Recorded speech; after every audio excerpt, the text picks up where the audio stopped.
오늘부터 남은 3일 동안 베드로 후서의 말씀을 한 장씩 읽어가게 될 겁니다.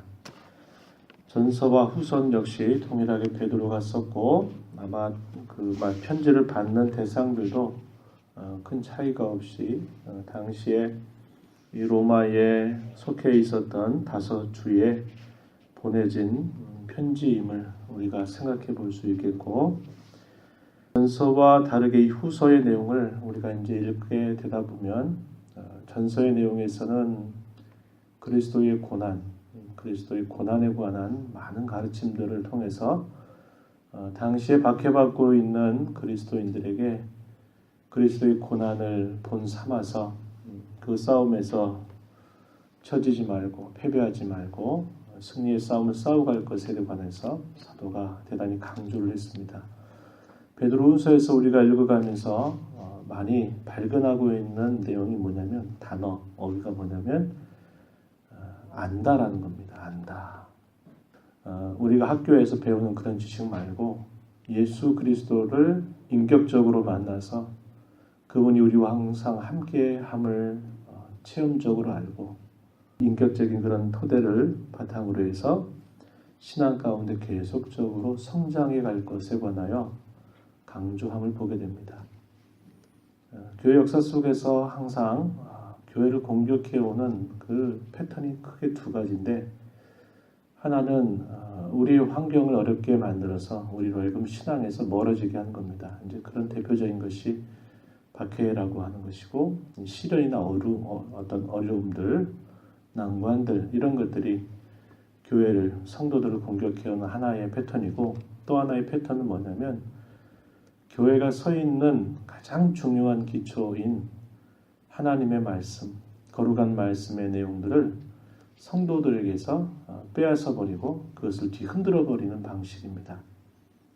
베드로후서에서 강조하는 부분이 그것입니다. 그리스도께서 오실 것을 말씀하면서 참된 이런 신앙의 바른 지식을 분명하게 가지고 있어야 되겠고, 그것에서 흔들리지 말고 잘못된 가르침이나 이단들의 가르침에 휩싸이지 말고 견고하게 그 말씀 가운데 서갈 것을 강조하고 있다라고 하는 겁니다.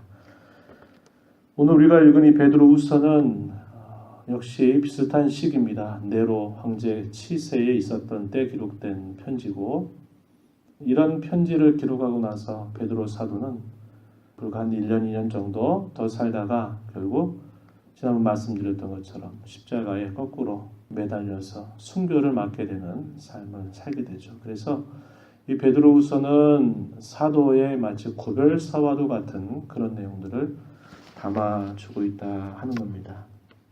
오늘 본문의 내용에 이제 처음에 소개하는 내용을 보면 편지를 받는 성도들을 향해서 베드로전서에서는 흩어진 나그네다 이렇게 표현을 했는데, 여기 1장 1절 내용에서 보면은 우리 하나님과 구주 예수 그리스도의 의를 힘입어 동일하게 보배로운 믿음을 우리와 함께 받은 자들에게 편지한다. 사도 자신도 마찬가지고 또 그 편지를 받고 있는 그러한 성도들도 역시 마찬가지다. 우리와 함께 받은 자들이다. 이렇게 표현해서 자신과 그 박해 가운데 있는 성도들과 동일시하는 그런 태도를 보이고 있고요. 구주 예수 그리스도의 의를 힘입었다. 동일하게 보배로운 믿음을 우리와 함께 받았다. 여기서 보면 이 믿음이 우리 안에서 시작된 게 아니라 선물임을 표현하고 있는 겁니다. 그렇죠? 보배로운 믿음을 우리와 함께 받았다. 믿음 자체도 선물이다 이 말이죠. 믿음이 선물이라고 하는 말은 무슨 말입니까? 우리의 구원의 모든 내용들이 하나님의 선물로 주어진 것이다 라는 그것을 뜻하는 이야기죠. 또한 그들을 향해서 은혜와 평강을 비는데 2절 말씀에 보면 이렇게 표현합니다. 하나님과 우리 주 예수를 알므로 은혜와 평강이 너희에게 더욱 많을지어다 그랬습니다. 다른 서신과 조금 다른 표현이 더 붙여지죠. 그게 뭡니까? 하나님과 우리 주 예수 그리스도를 알므로 은혜와 평강이 너희에게 더욱 많을지어다. 이게 무슨 말입니까? 하나님께서 그리스도 안에서 자녀들에게 베푸시는 그분의 은혜와 그분의 평강은 그분을 더 깊이 알아가는 것과 더불어서 더 풍성하게 그 은혜와 평강의 내용을 알게 되고 또 그런 은혜와 평강을 누릴 수 있다라는 것을 말해주고 있는 겁니다. 그래서 끊임없이 그분을 인격적으로 알아가는 것이 얼마나 중요한 일인가 사도는 계속적으로 강조합니다. 여러분들이 베드로 후서 말씀을 읽으면서 안다 혹은 지식 이런 표현들을 한번 여러분들이 밑줄을 그어보면 베드로 후서가 이 부분을 얼마나 강조하고 있는가 하는 것들을 우리가 살펴볼 수 있게 된다 이 말이죠. 은혜와 평강이 우리에게 주어진 것이 분명하지만 우리가 이 땅에 살면서 하나님께서 우리에게 베푸시는 그 은혜의 부요함은 시간이 흘러가는 것만으로 더 많이 알아가기보다는 하나님께서 누구이신가를 인격적으로 알아가는 것과 비례해서 그분이 내게 주신 그 은혜가 얼마나 부유하고 큰가 하는 것들을 알게 되는 것이고 그리스도로 말미암아 주어진 그 평강, 평안의 내용들도 역시 그저 시간만 지나가면 저절로 알게 되는 게 아니고 그분이 누구이신가를 인격적으로 알아가는 것과 비례해서 그분께서 우리에게 주신 평안이 얼마나 크고 귀한가를 알게 된다 이 말이죠. 신앙생활을 오랜 시간 했다 그래서 그것이 우리의 신앙이 깊어진다라는 것과 꼭 일치되는 것은 아닌 것입니다.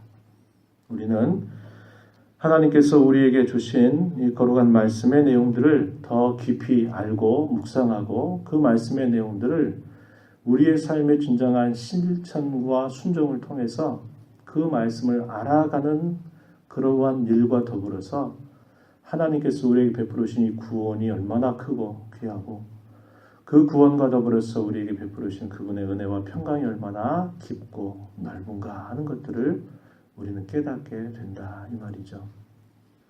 사도는 말합니다. 그 성도들을 향해서 하나님께서 주신 것들이 무엇인가 그 특권에 관해서 크게 두 가지로 이야기해 주는데 3절로부터 11절에 3절로부터 먼저 4절에 있는 내용에 보면요. 이렇게 표현합니다. 그의 신기한 능력으로 생명과 경건에 속한 모든 것을 우리에게 주셨다. 신적인 능력으로 생명과 경건에 속한 모든 것을 우리에게 주셨다. 이렇게 표현했어요. 자, 근데 이것도 역시 어떻게 되는 거냐라고 말할 때 이는 자기의 영광과 덕으로서 우리를 부르신 이를 알므로 말미암음이라. 여기서도 뭐가 강조됩니까? 알므로 말미암음이라 이렇게 강조하고 있어요. 또 4절에 보면 그 보배롭고 지극히 큰 약속을 우리에게 주셨다.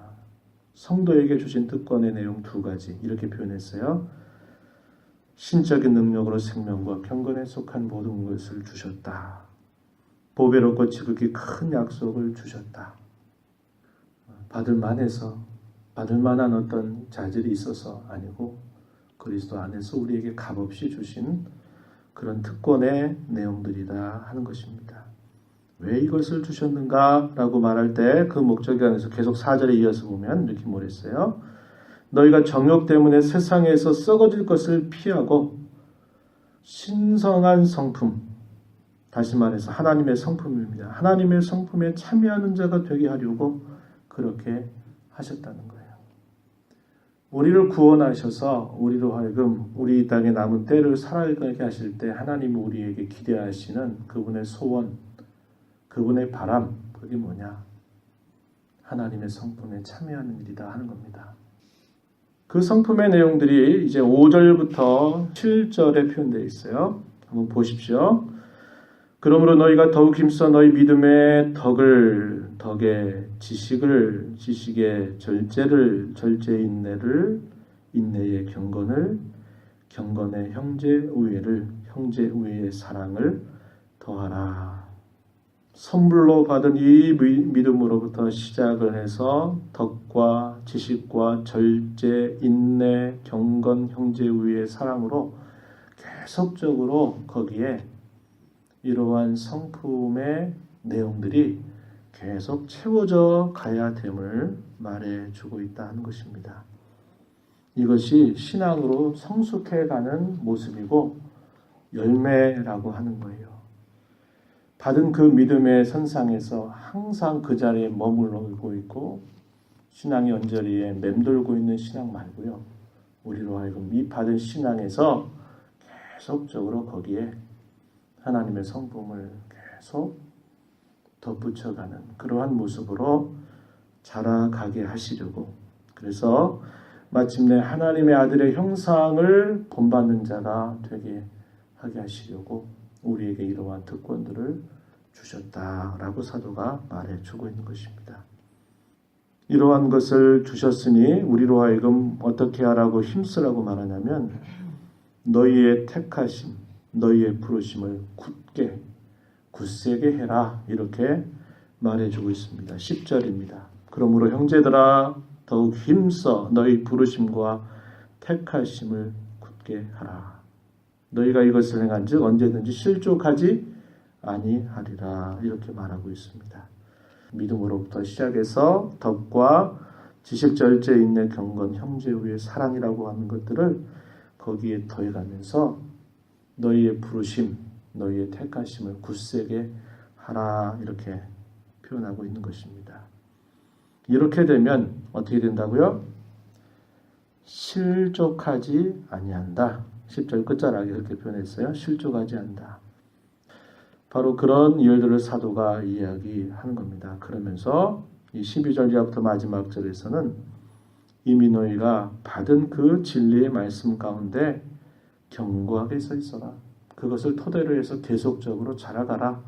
그 이야기를 하고 있다 이 말이죠. 자신이 이제 떠날 날이 얼마 남지 않은 그런 상황 속에서 자신은 비록 떠나갈지라도 하나님께서 주셨던 그 진리의 말씀은 살아있어서 그 말씀이 너희들을 붙들고 그런 시련과 박해와 이단의 모든 거짓된 가르침들 속에서 너희 자신들을 굳게 지켜갈 수 있으니 그 진리 가운데 서 있고 그 진리를 항상 되뇌이고 그렇게 살아갈 것을 사도가 고별사처럼 유언처럼 그 성도들에게 간곡하게 권면하는 그런 모습을 우리가 볼 수 있는 것입니다.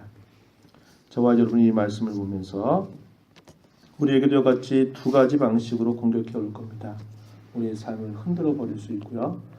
또 하나는 하나님 말씀에서 우리가 흔들리는 겁니다. 흔들린다는 것은 우리가 머릿속에 하나님 말씀을 몰라서 흔들리는 게 아니고 그 말씀이 우리의 삶 속에 반응하는 그 말씀이 우리의 삶 속에 체험되는 그런 구체적인 삶 속에서 늘 하나님의 말씀을 잊어버리고 빼앗기게 되고 그렇게 될 때 우리는 그에서 공격을 받게 되는 것이죠. 그래서 그러한 일들에 있어서 우리가 견고하게 선 것은 하나님께서 우리를 부르시고 택하신 그 은혜를 기억하면서 그분을 인격적으로 알아가는 일, 그리고 그분의 모습을 닮아가는 그런 열매를 끊임없이 맺어가는 일들을 통해서 우리가 그렇게 서가야 될 것을 배우게 되는 것입니다. 우리의 신앙의 모습을 점검해 보시기 바랍니다. 내 신앙이 얼마나, 내가 처음 시작한 그 걸음으로부터 얼마나 지금 내 신앙이 성숙해 있는가, 그것을 잘 점검하면서 이 말씀을 보면서 우리 자신의 신앙이 더 견고하게 세워지게 되는 그런 은혜가 있기를 바랍니다. 하나님 아버지 감사합니다. 이 새벽 시간에 저희들을 불러주셔서 또 하나님의 말씀을 함께 읽고 들음으로 또 이 하루를 주와 함께 시작하게 해주셔서 감사합니다. 하나님 아버지, 믿음조차도 우리가 믿고자 해서 믿었던 것이 아니고 하나님께서 우리에게 믿어지는 은혜를 베풀어 주셔서 믿음을 통하여 우리가 이 땅에서 건진받아 영원한 주님의 나라 백성이 되게 하신 것을 감사하고, 그 믿음 가운데 저희들이 항상 제자리에 머물러 있는 우리의 모습이 아니고 믿음의 우리의 신앙의 모든 열매들을 덧붙여가면서 저희들을 부르시고 택하신 그것을 굳게 세워갈 수 있는 저희가 되도록 인도하시고, 이 땅에서 하나님의 성품에 참여하는 자들로 살아가는 저희 모두가 되도록 인도하여 주옵소서. 흩어진 교회로 살아가는 삶 속에서 하나님 말씀 또 잊어버리고 또 망각하고 우리 마음대로 살아가는 삶이 아니라 하나님의 말씀을 떠올리고 그 말씀에 의지해서 순종하면서 살아가는 저희들의 삶이 되도록 도우시옵소서. 은혜의 보호자 앞에 나와서 간구하는 심령들 용납하시고 이 시간도 풍성한 은혜를 더하시며 주님과 더불어 동행하는 하루의 삶을 살게 하여 주옵소서. 예수님의 귀하신 이름으로 기도드리옵나이다. 아멘.